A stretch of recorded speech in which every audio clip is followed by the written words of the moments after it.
So, hi, I'm Jeff Sharlet, and I'm here with the director and the screenwriter and one of the stars of a beautiful and moving film called The Evening Hour. And I'm here as a writer uh, and who I suppose maybe has spent some time writing about some of the similar worlds that this movie explores.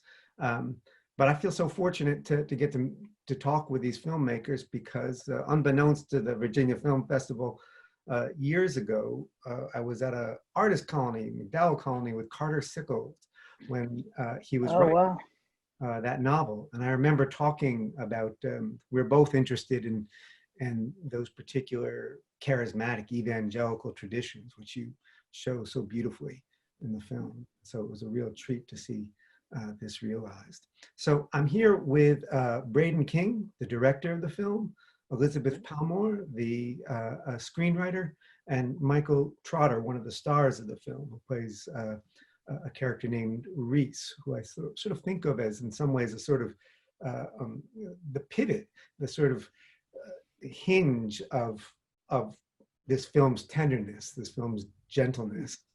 Um, and So I guess we're speaking to folks who've just seen the movie. And maybe I'll start there with a question for you, Braden.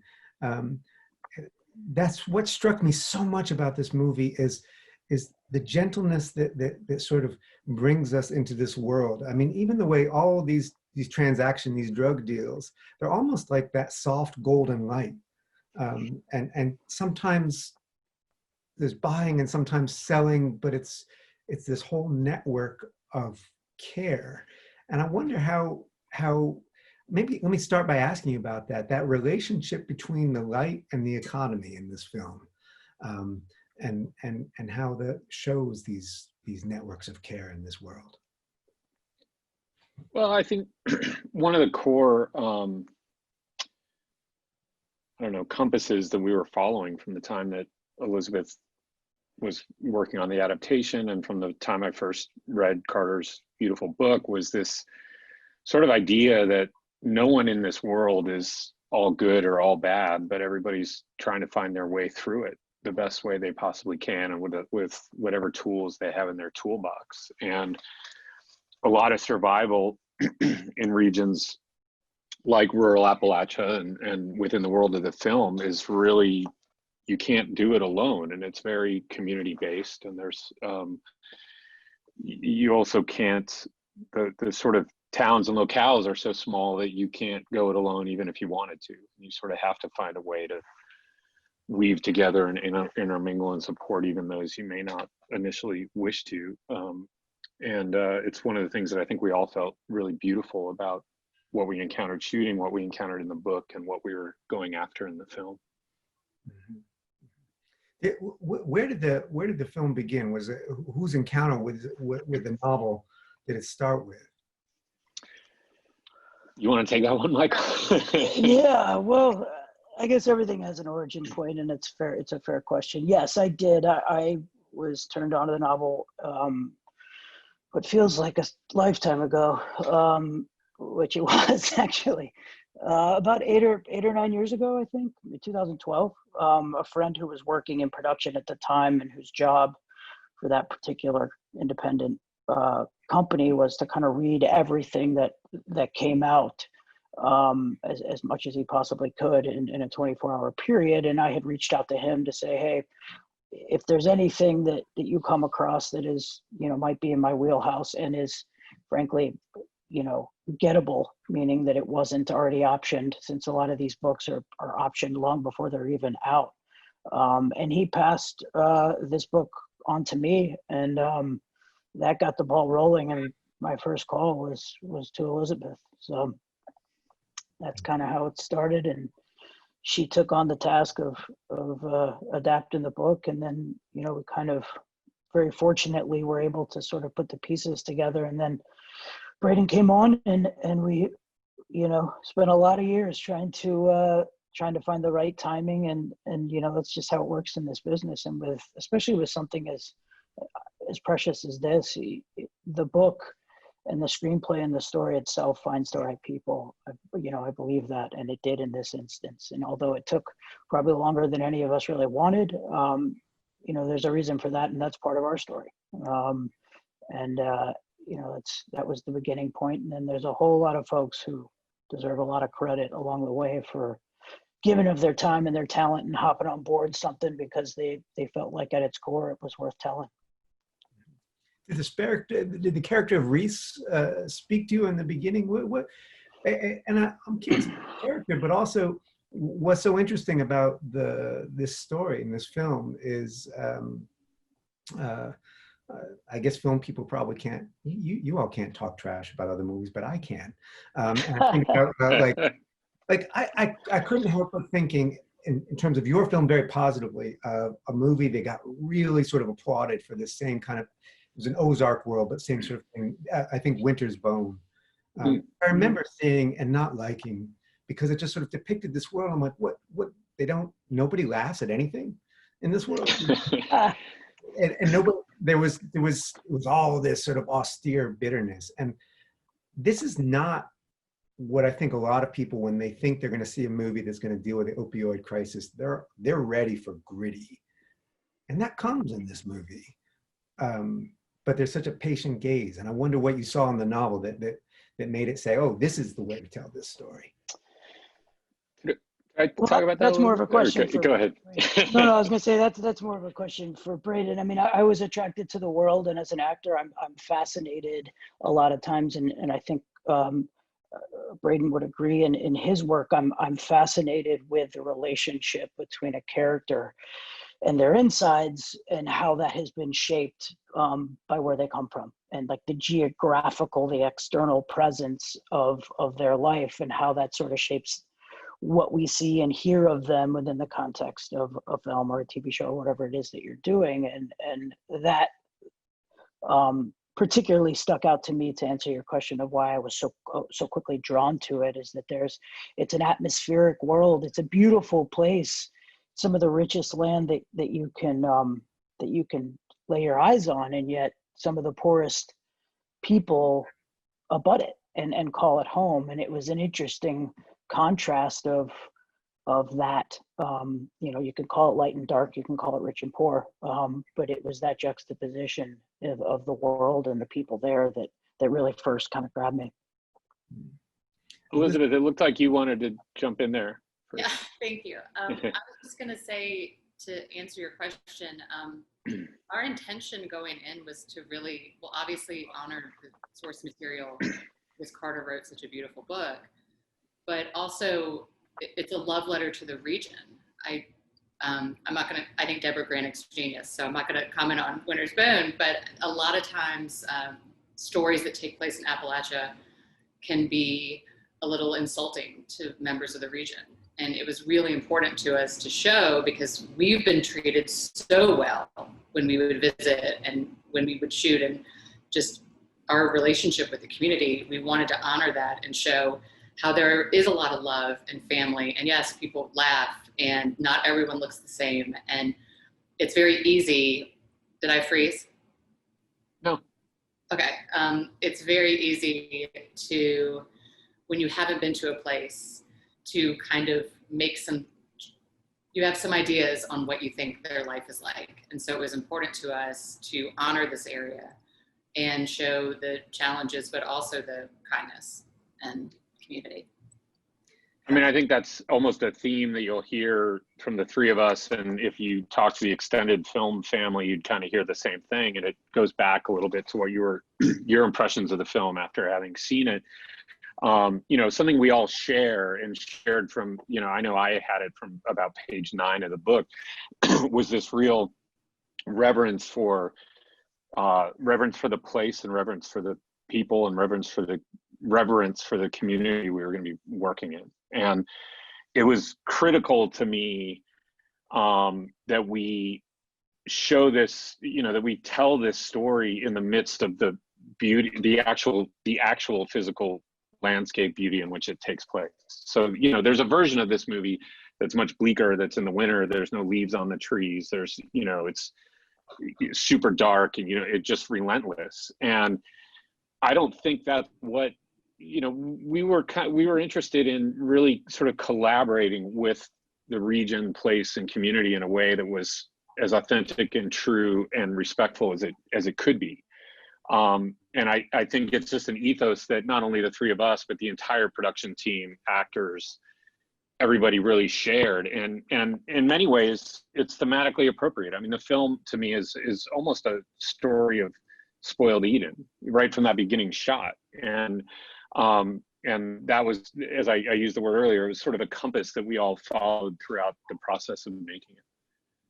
You know, you use that word reverent, and just sort of think of the reverence throughout the film, and I'm thinking about the way scripture sort of runs through it, a little bit like a current. I thought very beautifully understated, again in a way that stood out to me versus so many other movies when they try and depict Pentecostal believers, charismatic believers, make it exotic, and they put it as perfectly natural, part of conversation, people joking about Proverbs, this sort of slow reveal that Cole has this real grasp. Here he is studying the nursing book, but he can grab Thessalonians out of the air. And then when we finally come to the church and those scenes, it brought to mind, I don't know if this was an inspiration for you, but I think it's 1967 Verite documentary, Holy Ghost People. Oh, wow, yeah. And the way that when the snakes come in, and it's filmmaker Peter Adair, there's nothing exotic. It's not the main event. It's not the, look, they're holding snakes. These are just people together that happens to be part of their religious practice. And how did you think about that pacing of how to pull that thread of religiosity through without making it exotic for those who aren't familiar with those beliefs? Well, first of all, I'm thrilled that you brought up Holy Ghost People. I love that movie, and it was something that I absolutely looked at a lot as we were kind of researching and prepping for the evening hour. I really felt like we definitely felt like, and to use some of the words of one of our associate producers and great friends and fixers down in Harlan, Kentucky, a beautiful man and author named Robert Geip, we had to earn those sections in a lot of ways. You know, it was something that we approached extremely cautiously and aware of the kind of cultural, historical, regional baggage of some of that imagery, but I was very focused on using it in a way that, again, did justice to the people in the region, but also really, really served the story. And we played with a lot of that imagery a lot. I mean, there's cuts of the film where it was right up front. There's cuts of the film where it wasn't in there. There's, you know, trying to figure out how and where to weave that in was tricky. I mean, there were scenes in the script, don't get me wrong, but you get in the edit room and it's like all bets are off. And I think that Joseph Krings, my primary editor, and I, we were just thrilled when we finally found the right spot for that, you know. And it is, at least to my current recollection, you know, very quick, and the actual usage of that imagery may loom larger in your memory than it actually does in the film. But it comes at a very critical juncture in the story, and it felt, once we figured out where that slotted in, I think we sort of felt like we'd earned its position. And I guess one thing I'll add is that you know, when you're making these films, you do feedback screenings, right? Like you get colleagues together, friends, family, to watch and give you notes. And it was very important to me that we actually took the film back down to Harlan and did about a 20, 30 person feedback screening there before we locked picture, in order to kind of vet a lot of these decisions along the way and make sure that there weren't, you know, things that we hadn't thought of in terms of our portrayal, or things that we missed as outsiders that might have been either objectionable or that we just got wrong, or that weren't in there in the sort of most powerful and correct ways. And it was a good feeling when we finally did that, for people to feel like, you know, you guys got it right. And specifically in the case of the you know, use of some of that religious imagery. I like this, the way that you speak of earning it, and another thing that felt to me very earned, and maybe it's a question for Elizabeth or Michael, because I think both of you played such. Obviously, Elizabeth, you went sort of thinking there's violence to come in this film, right? But it's such a matter of embedding it in this world instead of making it like a movie that is about violence that has a setup and so on. And Michael, I think in a sense, your character Reese, who we first meet with all those tattoos, and we think this guy might be kind of scary, and he's not. And in fact, it seems like some ways a mirror of Cole and the way that he cares for Ruthie. But there's also a transactional element to that. And then when the first violence comes, it's not through drug dealers or anything like this. It's a patient hitting Cole. And it's very jarring, but also very part of the landscape, and in some ways prepares us for that very hard to watch scene between Reese and Everett, which is extreme violence. How did you think about it? This is a film that really has such a patient gaze, takes its time. How did you think about there is violence to come, how much we need to prepare the audience for that, and how much, how do we make that turn into a different phase of the story? Maybe I'll ask that to Elizabeth, and then Michael, if you could address sort of Reese's relationship to violence and gentleness. Well, I think the movie opens with an explosion, reminding, a mountaintop. So, and there's a scene where we see Clyde, Cole's grandfather, respond to it's not in the film as it stands, but where he's responding to that sound and how that triggers him. And so when you think about, you're right, the first physical violence we see is the punch at the nursing home. But if you really think about their life, every day, whether or not from the coal mining, there's constant assault on something, whether or not we're seeing it up front and it's physical, or if it's just on the community. And so for me, writing it, I never felt like, oh, it's coming. It always felt like it was just under the surface. Mm-hmm. And I feel like most folks, when they see movies and they know a little bit about them, like our film, they're almost prepared. They're waiting for it. Like our film, it takes so long to have that big, awful moment. But there are all these little heartbreaks and all these little violences throughout it. It's just more subtle, and they might be emotional assaults, but they're still there. Yeah. Michael, how do you understand Reese? That actually puts for me in some way context of Reese's character, who we sort of understand has an undersurface of a violent past. It's just part of him. But then he tells us, he says explicitly, I am nice, right? How did you balance that? Well, I don't know. I'm not sure I did, but yeah, he's the cautionary tale. You said it. He is in a way a mirror of Cole, except that he sort of stands as the representation of not going as far as he's gone. He is the levity. I've always seen him as the gentle element, the place where Cole, within the context of the story, especially as things start to get more and more complicated and the sort of bubble that he's created around his life starts to erode, there's a palpable sense of refuge when he comes to Reese's house. I've always seen that in a weird way as his sanctuary, if to kind of capitalize and to talk more about the sort of religious undertones. I've seen that it's a place where he could be his most authentic self, because he was also in the presence of someone who's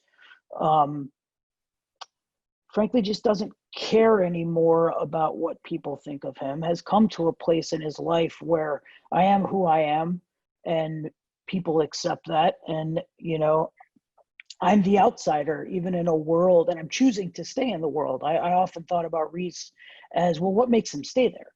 You know, what, like, he could, I mean, can he physically not go? No, he's capable of going. So what is it about him that he chooses to stay? And I think it's, again, for the context of our story, he is similar to Cole in that he's got a deeply caring sensibility, and this world is the thing that he knows and loves and doesn't feel like he can get out of it because it needs that level of attention, in the same way that Cole cares not just for, you know, his grandparents, but in the way in which he deals his own drugs. There's no real violence there for him.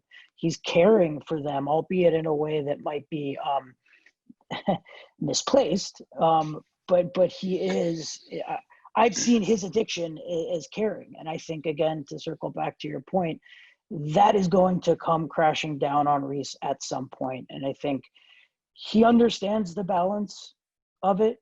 And I think in that scene, which is very, very violent, and to Braden's credit, I will just say a little side story. Before we shot that, he made sure everyone in the room understood what was about to happen, and that it was necessary for the movie and why, and that if they weren't comfortable with it, that he understood, but that's what the day was going to entail, because it was exhausting. And it's, you know, we're speaking now, I guess, to an audience that's seen it. It's meant to be. It's intentional. It's meant to be jarring, and it's meant to be violent. But for Reese, that was his kind of suicide dive. You know, I think for me, I always looked at that scene. He knew very much what he was doing, and that it was, again, a response to saying to Cole, don't be like me. You know, you have a chance. This world hasn't taken you too far. It's taken me too far. And all the talk about Florida, you know, everyone can have their opinion on whether Reese would ever actually make it down there. I don't think that he does. You know, that's my opinion. I don't think that he does, because Florida for him, and Florida for the context of our story, is, again, a direction to Cole. Go find your Florida, because I've come too far. You know, it's a really long-winded way. Sorry, but that's beautiful. That's a beautiful answer, and really illuminates it, because that was a scary scene. I mean, I much scarier than plenty of other movies that sort of revolve around violence. And what you said about, yeah, we see a Reese and we sort of understand it as a suicide moment, but maybe not. And I think that's very much to your credit, Michael, is that we also see that he is in control. So wondering, does Reese understand the situation in such a way that this isn't deadly? And then we see that he does. And that, maybe that brings me to the character of Everett, because, you know, I think, Braden, you said there is no sort of innocence or evil in this film. But Everett doesn't have a lot of good in him that I saw. What was Everett to you? And I mean, he sort of is, he's a different piece of the movie. A different what? I'm sorry. He's a different piece. He's sort of yes. We first encounter him as sort of watching the kind of the natural transaction of Cole making this soft, easy sell, and he says, "Are you all right?" And the guy says, "You know, I'm all right now." You know, they're sort of holding each other up. But across the road, there's Everett. And there's a way in which Everett is the real outsider. You just nailed it. I almost don't have to give my answer now. I mean, yeah, that last line is kind of your answer in a lot of ways. I mean, what you're describing early on in the film when we meet Everett and sort of stating the obvious is that there's a lot of unspoken borderlines and kind of red lines that Cole knows not to cross, and that are, again, going back to our very beginning of this conversation, in a way, very symbiotic for all these people.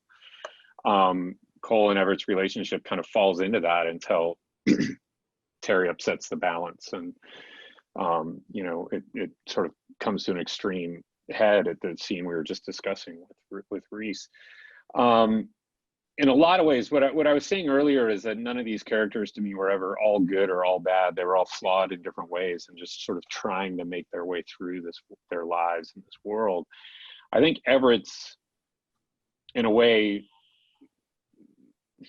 it's not a fatal flaw in the context of the story. I mean, you know, he's not killed, but his flaw as a kind of as a person, as a human being, ties also into some of your comments early on about some of the gentleness of the film. And by that, I mean, one of the things that Carter's book did so beautifully, and Elizabeth's adaptation and the performances of these amazing actors, including Michael, that we had, was that the movie and the story kind of function as a almost an interrogation of masculinity and male intimacy.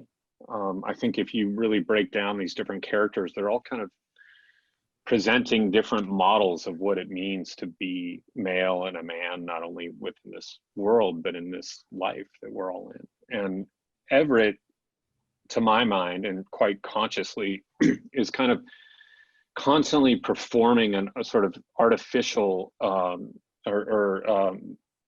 he's sort of embodying and performing an artificial idea of what it means to sort of be a man and a tough guy. And I think it's actually quite painful for him. And I think that's where the violence comes from and the anger comes from, is his sort of deep repression of some of the kinds of gentleness and care and tenderness that some of these other characters are much more easily able to express. And it's sort of pushed down so deep within him that it sort of eats itself and manifests in these explosions of the kind of raw anger that we see in that scene. On a kind of parallel and less intellectual track, he was a lot of fun to play with as kind of an archetypal villain, and it felt quite fun and perverse to do things like actually put him in a literal black hat and things like that, you know, and have someone there who is kind of the, you know, the zombie who is always going to keep coming. And but the real answer to the question is kind of the first, more long-winded one that I gave you. And because of all that, he really is the outsider in the film. He's the one who's outside of the world that you described at the beginning of the conversation, and kind of exiled from it forever, you know, by the end of it. Yeah. Well, that's, you know, you said this sort of this male intimacy, and that brings to mind the scene, because of course Terry is an outsider too, but coming back, and that one beautiful scene, and maybe this is a good sort of note to end on, because I see they're signaling for us to I have more questions about the viewers can all go and think on this film of Terry kissing Cole's hand, which is such a beautiful, oh right, yeah, and unexpected moment, and just all the different sort of permutations and shades of intimacy and dangers of intimacy, and Everett being the sort of the coiled, sort of explosive threat of that, not expressed at all, and just made for such a beautifully moving film. And I just want to thank all three of you for making this movie and for sharing it with us. Thank you.